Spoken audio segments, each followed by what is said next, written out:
I heard a sermon in Canada during the feast. This person grew up on a farm in Michigan. And he said they did not use any chemicals or anything on their crops. And he said he didn't want to poison the produce. That reminded me of my grandpa. He would say the same thing, that if we'd start growing in the beans or the corn, we would just walk out there and cut them down. And you would much rather walk beans than corn, and that is from experience. And you don't want to run through them either. Well, I'm not here to talk about the poisoning of our land or our food supply. What I wanted to illustrate is the poisoning of our minds, what we see, read, and listen to. Here are some statistics. This is mostly from 2005, so anything you hear is probably much worse by now. And by 18, young people will have viewed an estimated 200,000 acts of violence. People get desensitized, and they have to step up the level of violence to get the same thrill.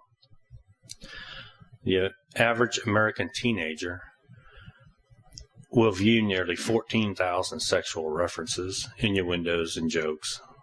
On average, American children are exposed to 5 violent acts per hour on primetime TV.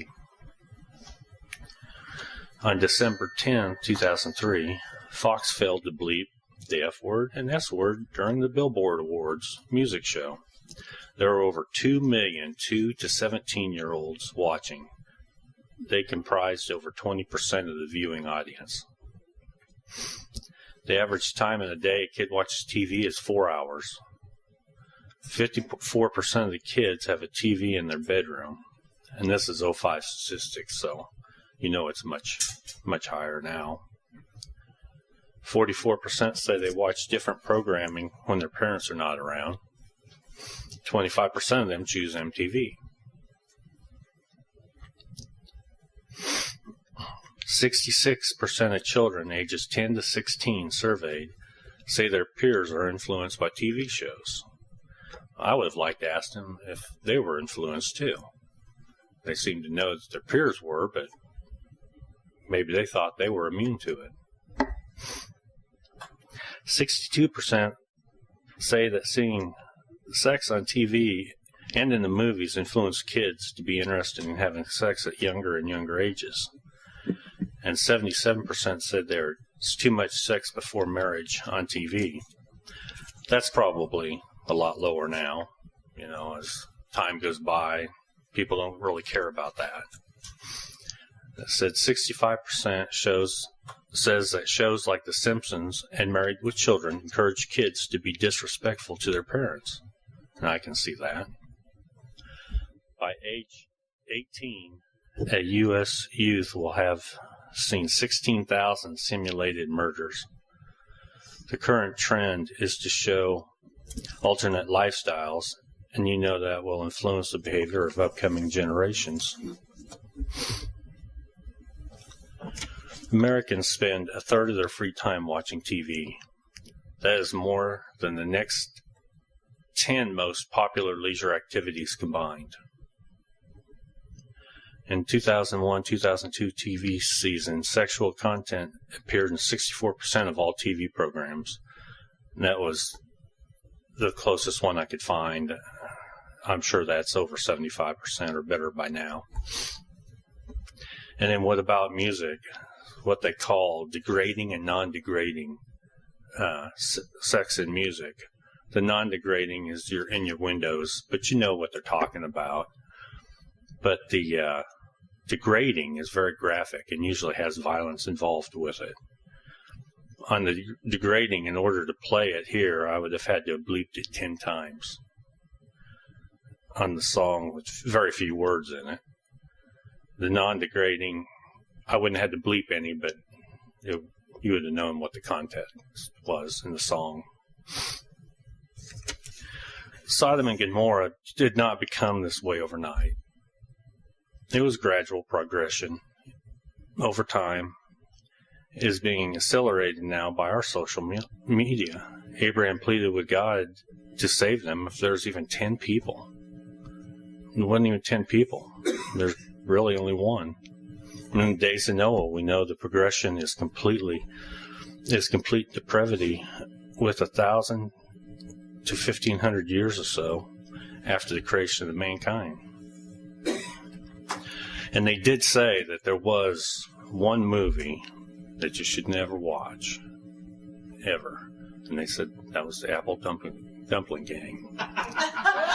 Now, I heard somebody in our congregation has that movie, but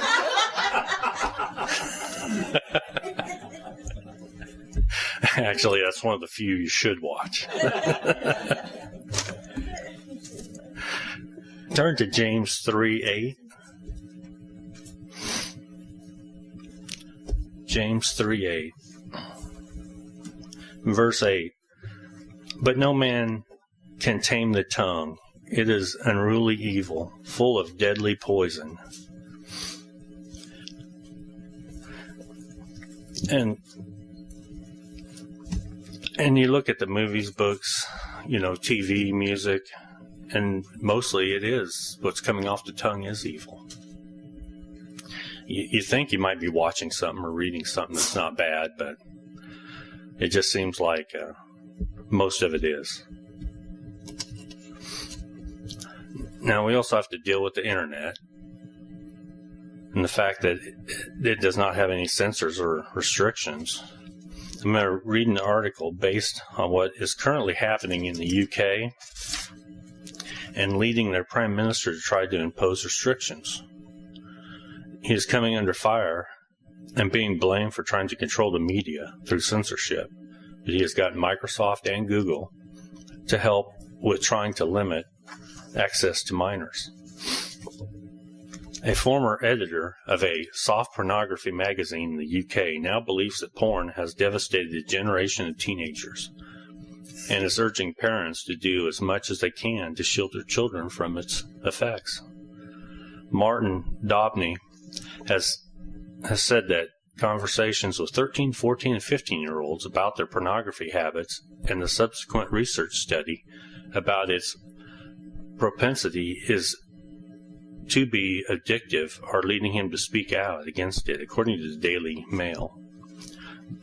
Dobney explained his shock when the well-turned-out, polite, giggly, and shy students he interviewed had an extensive knowledge of porn terms that superseded that of every adult in the room, including a sex education consultant.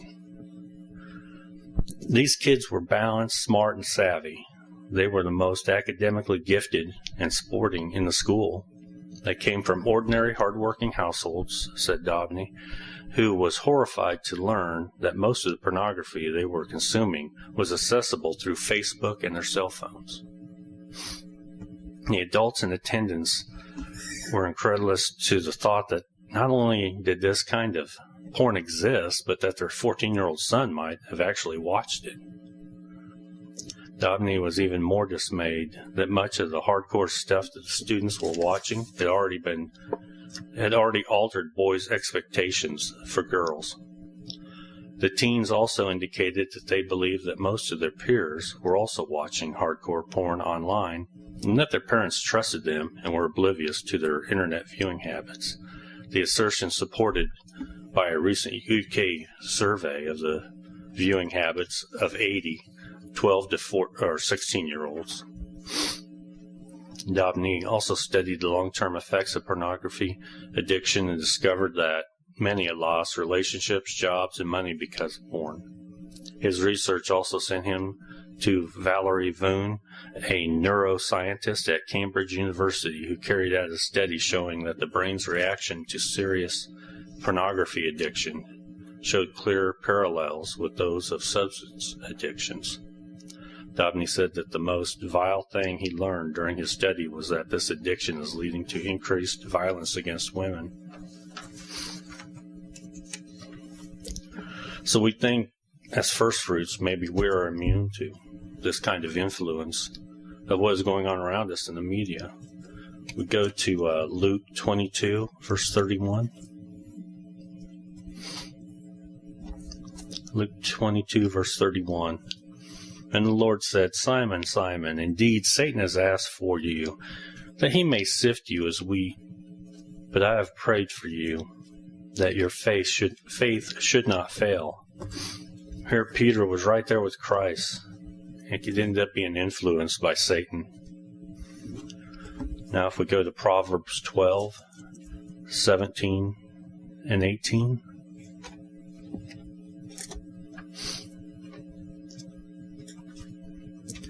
Proverbs 12, verses 17 and 18. He who speaks truth declares righteousness, but a false witness deceit. There is one who speaks like the piercing of a sword, but the tongue of the wise promotes health. We need more people speaking with a wise tongue and stop all the bad, language and stuff in our society. You don't need to turn there, but Matthew 15:1 through 11, it says, Then the scribes and Pharisees who were from Jerusalem came to Jesus, saying, Why do your disciples transgress the tradition of elders? For they did not wash their hands when they eat bread. And he answered them, Why do you also transgress the commandment of God before your tradition? For God commanded, saying, Honor your father and mother, and he who curses father or mother, let him be put to death. But you say, Whoever says to his father or mother, Whatever profit you might have received from me is a gift to God, then he need not honor his father and mother. Thus you have made the commandment of God of no effect by your tradition, hypocrites. Well did Isaiah prophesy about you. These people draw near to me with their mouth and honor me with their lips, but their heart is far from me, and in vain they worship me, teaching as doctrines and commandments of men. When he called the multitude to himself, he said to them, Hear and understand. Not what goes into the mouth defiles a man, but what comes out of the mouth, this defiles a man. The type of poisoning coming from social media alters the brain and could endanger eternal life. You'd be horrified to find you are unknowingly eating pork.